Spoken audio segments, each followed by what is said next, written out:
Hey, what's up, you guys? My name is Ionic Reactions 11. You can call me Ionic for short. And today I'm bringing you a Draft League recap video from the Lonely Trainers Pokemon Gangs, LDL Evolution League Season 3. But let's go ahead and take a look here at the rules. Essentially, it's a Serpentine style draft with 16 players, and we draft about 11 Pokemon, and we use a budget to pay for our Z captains. Essentially, we battle on a weekly basis, and we're divided up into 4 different divisions. And essentially, we can use Baton Pass as far as bands go, but we are not allowed to pass stats. Yeah, just pretty standard rules. But let's go ahead and take a look here at our team. I'm representing the Lakewood Trevenants, and yeah, like I said, we got a 12-week season going on. We face the members in our division twice, and then we have 6 random opponents that we face throughout our regular season. I'm really looking forward to testing out this team. As you can see, I've got it all drafted there. But I'm going to hop over to Showdown here so I can give just a recap of how we went about our draft. So let's go ahead and get started. So I was listed as the 4th pick in the draft. So I knew I could really draft for power or bulk right off the bat. And I was coming into this draft with a plan, to be honest. Part of that plan included Katara, or Tapu Fini. Tapu Fini is an amazing Pokemon with solid defensive stats and its Misty Surge ability, and just access to a lot of different things. Knockoff, Defog, Haze, and I believe Moonblast. Along with a couple of other really good options through Hydro Pump, Ice Beam coverage. It can set up screens. This thing can do a lot of things for providing support to the squad, and I think that's part of why I took it. But this Pokemon, while it's great, it has something that I felt could really pair well with it. So I went ahead in round 2 and I drafted Starfire, or Volcarona. And Volcarona, of course, is a very offensive special threat with, it's amazing access to different special attacks and Quiver Dance setup. This thing is going to take names, and the fact that these two can pair together as a fire and a water type and essentially resist each other's weaknesses, I think that's impeccable for a really strong core to lead off in the draft. And I was willing to draft for this power because on the way back around I needed something to block off those hazards and of course resist rock. So I went ahead and grabbed myself Mr. Rossetti, our Excadrill here. And, this thing is awesome. It's got access to Rapid Spin, can set rocks, all that stuff. And, it just, that and pairing its sand abusing abilities and Mold Breaker to really knock down those levitators, I think Excadrill is going to be an amazing staple to this team. So as I was making my way through the draft, I was really heart-struck because I was aiming for Tangrowth and Jolteon, and unfortunately both of those got drafted before the draft could make it back to me.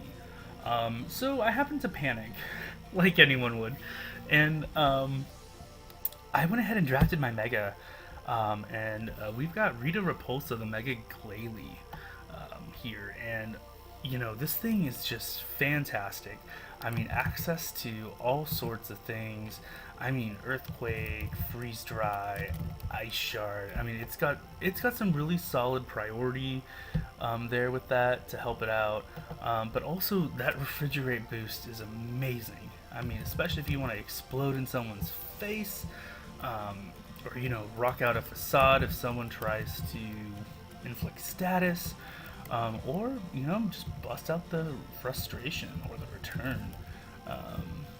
So there's a lot of things that this thing can do as far as punching holes in teams, and that happens to be the theme that I've been going with so far in this draft. And I'm really looking forward to using this Pokemon. I mean, it was a tier 3 pick for the Mega Evolutions, giving us another 40 points. So it was definitely something on my list that I wanted. I realized that I probably could have held off on this Mega after the whole panic and grabbed myself the electric type that I wanted. After losing Jolteon, I lost Galvantula, because the web support probably would have helped me out a little bit. But, I was just so distraught after this point in the draft that I just said screw it.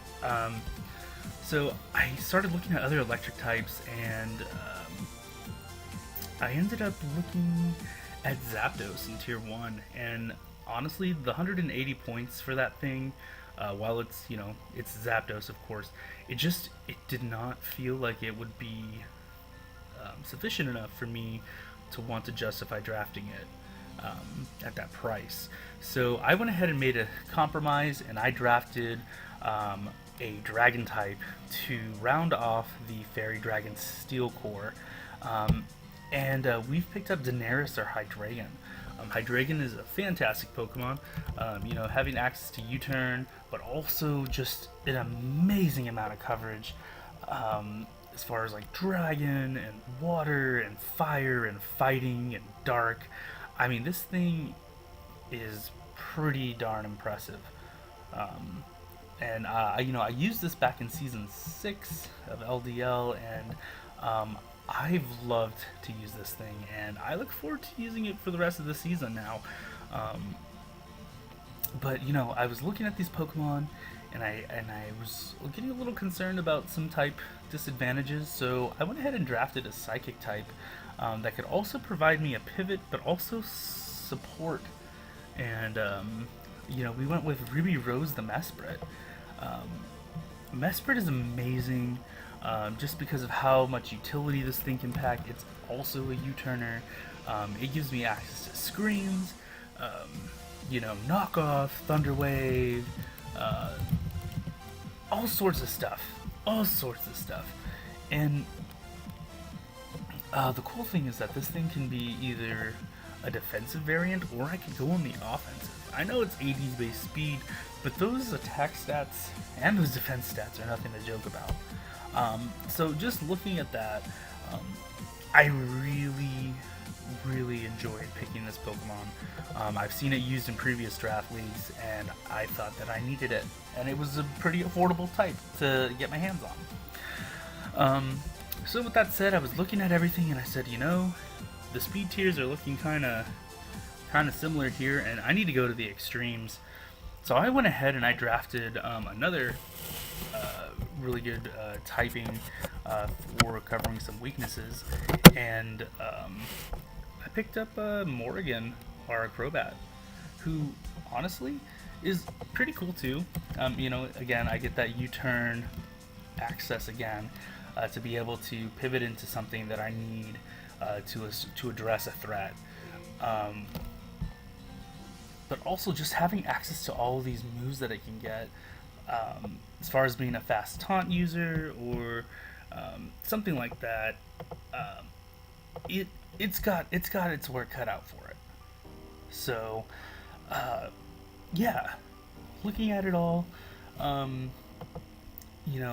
giving me that really solid base 130 speed, average defenses, and its offensive stats are okay. But this thing can run physical, it can run special. I mean, you could slap a Specs on this thing, you could slap a Band on this thing, it could go AV. or just something fast and bulky to phase the opponent. I really do look forward to using this Pokemon. But after that, I realized that I did need to get my hands on something that's going to be slow, also on the other end of the extremes here, and I went ahead and drafted this thing because it wasn't taken, quite frankly, and I want to abuse the sand. So I went ahead and drafted Reinhardt at Gigalith. Fantastic Pokemon. I mean, it's got the sturdy ability to get that, that last minute edge for surviving a hit, but also the Sand Stream, which I think is phenomenal for getting that special defense boost with the weather and having these really solid defensive stats with the HP that it has. And I know this thing just comes in and it takes hits, but it's got a really good move pool for dealing some solid physical damage, and I could use another rock setter, to be quite honest. So after seeing that and taking it, I felt pretty good with this pick, and I just didn't know what to do with the draft at this point. I had about 100 points left, 140 points, yeah, something like that. But I wanted to get a good electric type, and I took this one, and I'm not sure how I feel about it, but I went ahead and drafted Tamagotchi, the Togedemaru. I've used it in PU. It is a pretty good Pokemon. Having access to Fake Out and being able to U-turn and Volt Switch pivot out really makes it a solid Pokemon. Having that Steel type with the Electric type, I do get worried about Magnet Pull, but I mean, it just, I really didn't want to add such another drastic ground type weakness to the team. But other than that, I mean, this thing is pretty good if you use it effectively. I mean, I've seen it clean sweep some teams. It's clean sweep the team that I had in season 7 of LDL, yeah, like, I'm gonna give it a try, see how I feel about it, but it might end up being replaced, so we'll see from there. But the next pick that we took the following round, I was really wanting a fighting type and a grass type, and my eyes were set on Virizion, but I just didn't think it was going to give me enough. So I went ahead and drafted Sceptile, good old Duquesne here, and this thing is great. I mean, it can abuse the terrain with Unburden. It's got access to a lot of coverage moves, and I mean a lot of coverage moves. And I also decided to designate it as a Z Captain. I think it's gonna really push this Pokemon over the edge and deal some damage where it needs to happen. Yeah. Looking at it, I feel pretty confident about this Pokemon. I think just looking at everything as it's been laid out, there's a lot of good stuff going on here.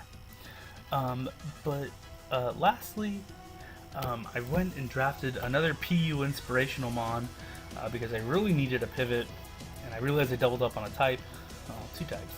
But I went ahead and took Bonnet the Illumise, and this thing, for being a bug type, pure bug type at that, is surprisingly bulky for what it is. I know the stats might look a little lackluster, but having priority through Prankster and access to, Roost, Aromatherapy, Wish, being able to pivot, this thing is great. It has good staying power.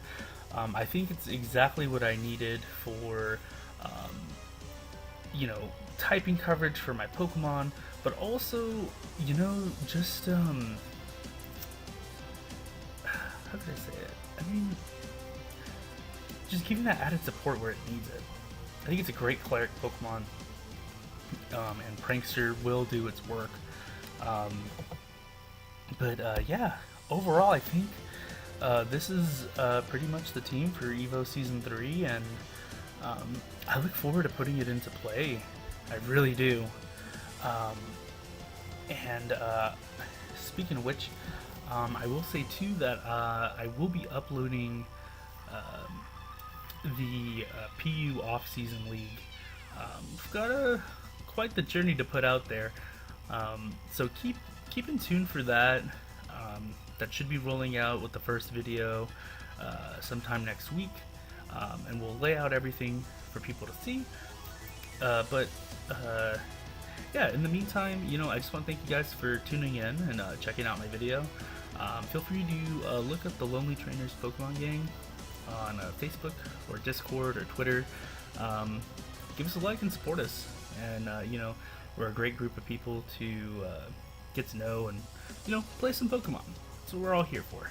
So, with that said, I'm going to get out of here, and I'll see you guys in the next video. Take care.